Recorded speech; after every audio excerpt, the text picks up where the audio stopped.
अस्सलाम वालेकुम दोस्तों। वैसे तो हर दौर में कहीं ना कहीं एक पोशीदा ग्रोह होता है और वो अपने मकासद के असूल के लिए तरह तरह के हथकंडे इस्तेमाल करता है। इस तरह की एक खुफिया तंजीम सबाई ग्रुप के नाम से थी, जिसने लोगों को जन्नत दिखाकर इस्तेमाल किया और पूरे खित्ते में अपनी ताकत का मुजाहरा किया। आज की इस वीडियो में हम दुनिया के पूरे इसरार लोगों में से एक अब्दुल्ला बिन सबा की बनाई तंजीम सबाई ग्रोह, जिसको असैसियन भी कहा जाता था, की हिस्ट्री को जानने की कोशिश करेंगे। अगर आप नए हैं तो चैनल को सब्सक्राइब कर दें और साथ मौजूद बेल आइकन भी दबा दें ताकि हमारी इंस्पायरिंग शॉर्ट स्टोरीज़ आप तक बर वक्त पहुँचती रहें। शुक्रिया। अब्दुल्ला बिन सबा को बचपन से ही शार्ट तरीके से बहुत ऊपर जाने का शौक़ था। जब वो बचपन में पढ़ता था तो उसका एक दोस्त था।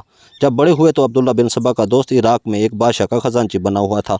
अब्दुल्ला बिन सबा ने अपने दोस्त से मदद मांगी तो उसने अब्दुल्ला बिन सबा की जॉब करवा दी।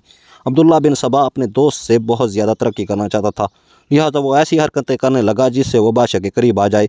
एक दफ़ा बादशाह ने अपने ख़जानची से कहा कि मुझे पिछले अरसे के तमाम अखराजात का हिसाब दो, तो उसने कहा इस पूरे हिसाब किताब के लिए 1 माह से भी ज़्यादा अरसा लगेगा। मगर उसी वक्त अब्दुल्ला बिन सबा ने कहा कि मैं ये हिसाब 15 दिन में कर सकता हूँ। बादशाह को ये बात बुरी लगी कि वो अपने दोस्त के साथ भी वफ़ादार नहीं, लेकिन उसने कहा कि जाओ और मुझे 15 दिन में हिसाब बना कर दो।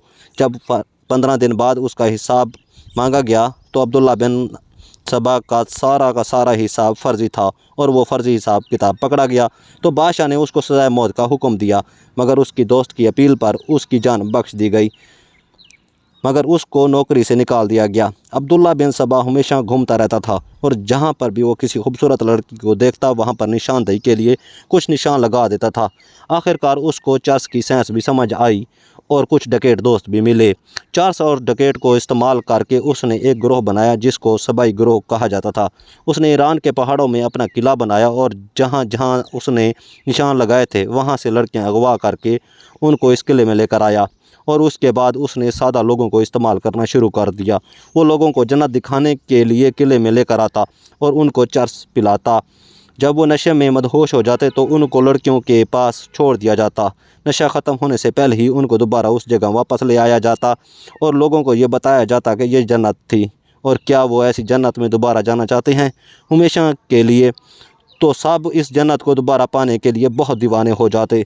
तो उसके बाद उनको लोगों को कत्ल करने की लिस्ट दी जाती और इस तरह उसने अपने दोस्त और बादशाह को भी कत्ल करवा दिया था। ये ग्रोह अब्दुल्ला बिन सबा के बाद भी चलता रहा। आखिरकार मंगोलों ने इनको कत्ल किया।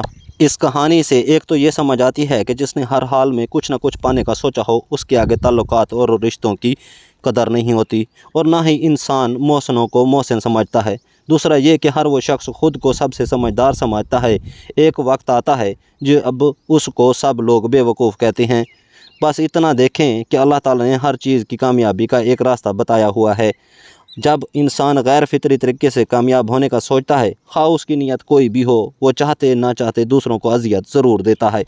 पुराने दौर के किस्से 2 मकासद के लिए होते हैं, एक इंटरटेनमेंट के लिए और दूसरा इबारत के लिए। ये अब आप पर है कि आप इस कहानी को किस तरह देखते हैं। दुआ है अल्लाह ताला हम सब को हिदायत वाली कामयाब ज़िंदगी अता फ़रमाए। आमीन सुम्मा आमीन।